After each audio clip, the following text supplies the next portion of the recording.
morning, ma'am. I will be discussing the article 330 to 334. First, article first, article 330. Damage and obstruction to means of communication.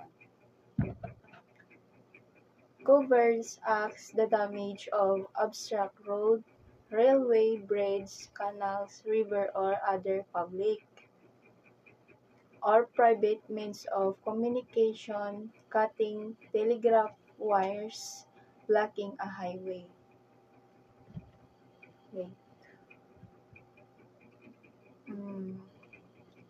The offense aims to protect public safety and the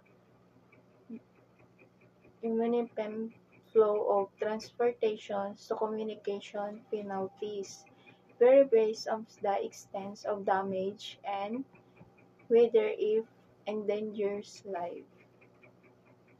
So,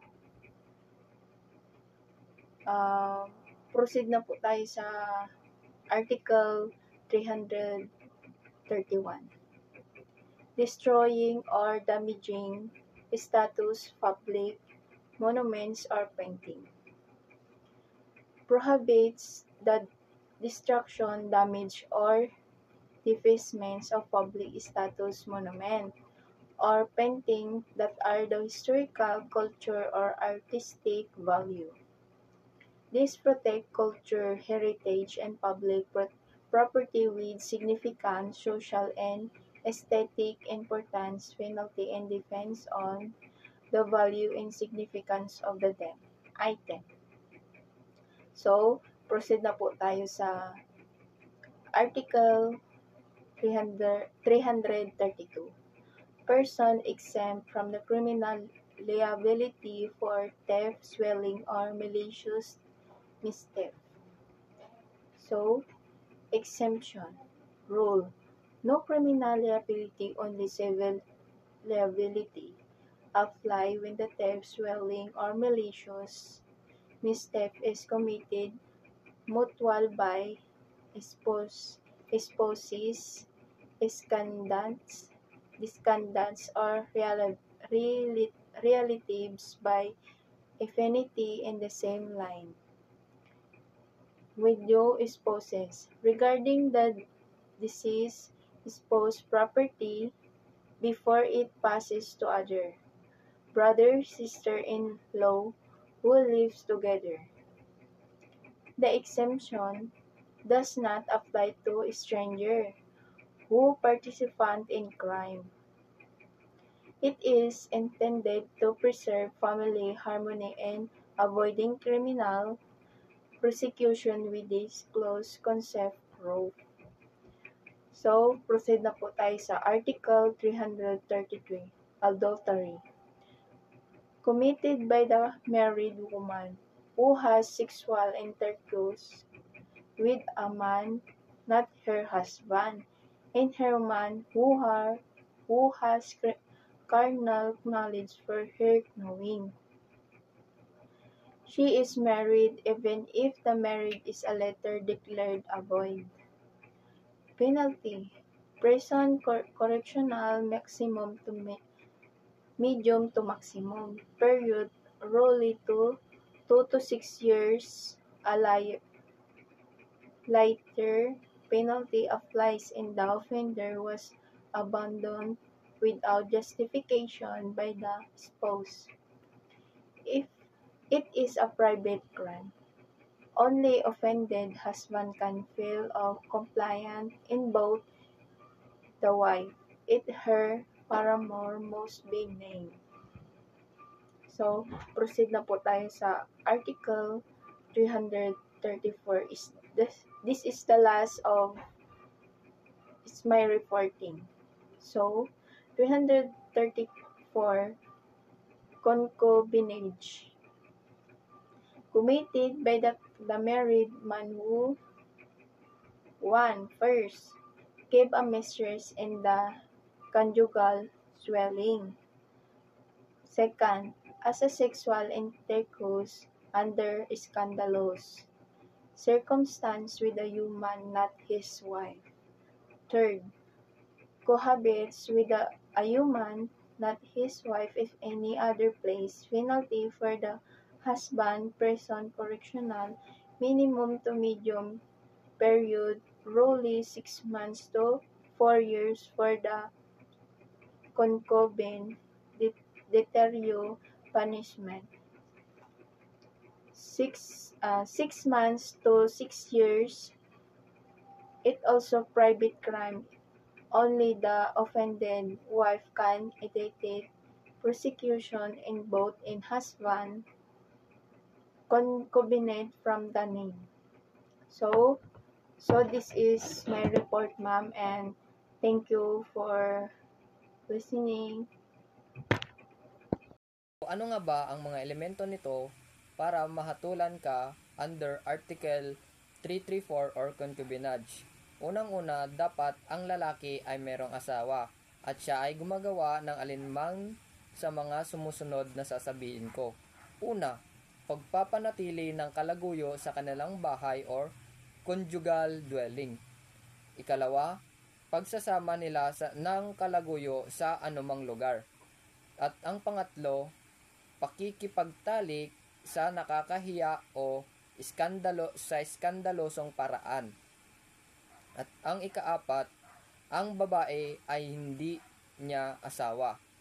So, yun yung mga elemento or elements para makasuhan ka under Article 334 or tinatawag nating concubinage. Let's proceed to Article 335 or rape. The original Article 335 discussed by Reyes is now superseded by the Anti-Rape of 1997 or RA 8353, which reclassified rape as a crime against person.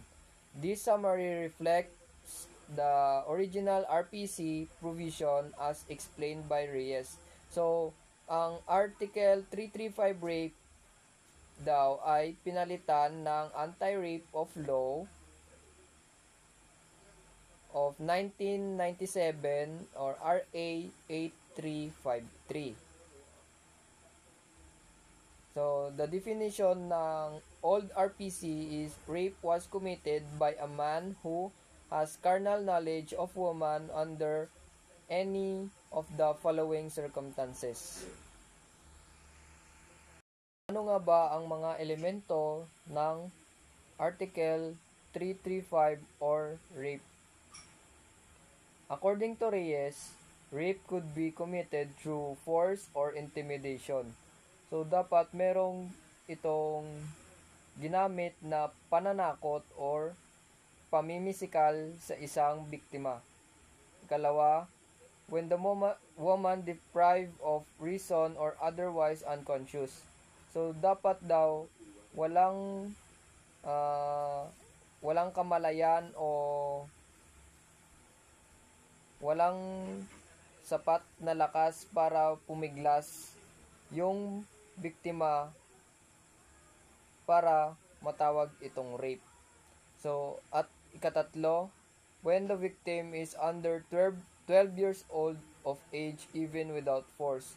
So, kahit hindi pa sa 12 years old ang biktima,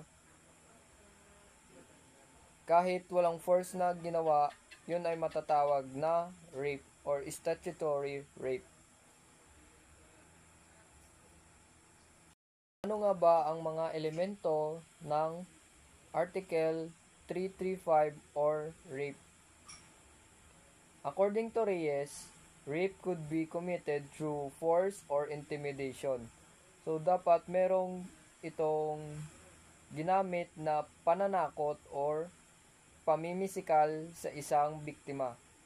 Ikalawa, when the woman deprived of reason or otherwise unconscious.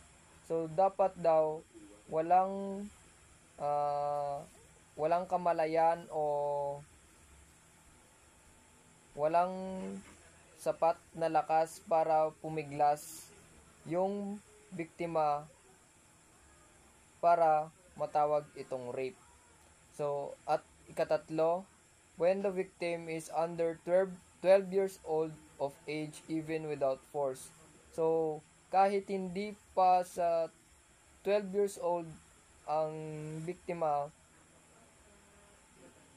kahit walang force na ginawa, yun ay matatawag na rape or statutory rape.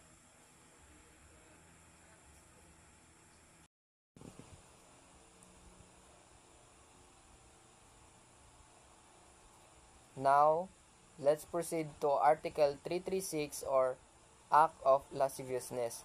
Act of lasciviousness involved lewds or indecent act committed against personal under circumstances similar to rape but falling short of sexual intercourse. So, ang ibig sabihin daw nito, ang act of lasciviousness daw ay tumutukoy sa mga mahahalay o malalaswang gawain na ginagawa laban sa isang tao sa ilalim ng mga sitwasyong katulad ng rape, ngunit walang pagtatalik. Good morning, Ma'am. My name is Raja S. Sankey, and this is my report is all about Article 338. Article 338 nagtatag ng pambansang komisyon para sa mga naka-schedule na kasta or SCS at naka-schedule na tribo or STS upang imbestigahan at subaybayan ang mga usaping nauugnay sa mga pananggalang na ibinigay para sa mga komunidad na ito. Like for example po, kung may isang member na naka-schedule na kasta o nagreklamo tungkol sa diskriminasyon sa trabaho sa isang ahensya ng gobyerno, ang Pambansang Komisyon para sa SCS at STS ang iimbestiga sa reklamo.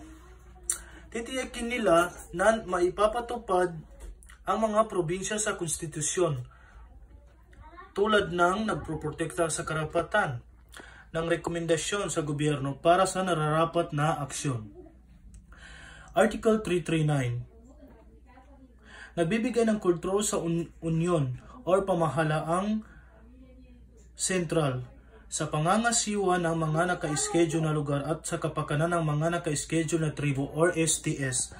Like for example po, sa isang relihiyon na idineklara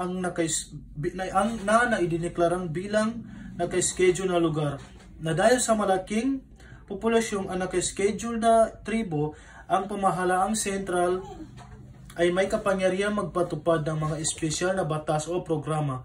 So, in other words po, maaari po silang maglaan ng pondo. Maglaan ng pondo para sa pagpapaunlad ng infrastruktura tulad ng mga kalsada at paaralan o magtakda ng mga patakaran sa paggamit ng likas na yaman upang protektahan ang pamumuhay at kultura ng mga tribo sa lugar na iyon. In Article 340, nagbibigay ng kapangyarihan sa Pangulo na magtalaga ng isang komisyon upang imbestigahan ang kalagayan ng mga klaseng itinuturing atrasado sa lipunan at edukasyon. Like for example po, sa ganitong problema po na kinakaharap ng Pilipinas, yung mga DPWH po, official ng DPWH, hindi nila i-implement yung mga projects nila, which is ghost flood control. So, kung napansin ng Pangulo na may isang particular na grupo ng mga mamamayan na may napakababang antas ng literasya at representasyon sa mga pangunahing sektor ng ekonomiya, maaari po siyang magbuo ng isang komisyon. Ang komisyon na ito ay magsasaliksik sa mga sanhin ng kanilang kahirapan sa edukasyon at lipunan. Kukuha po sila ng mga datos at magrerekomenda ng mga pulisya o programa sa pamahalaan. Like for example po, tulad ng mga scholarship o special na programa sa pagsasanay upang matulungan ang mga grupong ito na umulad at makasabay sa iba pang bahagi ng lipunan. At yun lang po, maraming salamat. Have a nice day.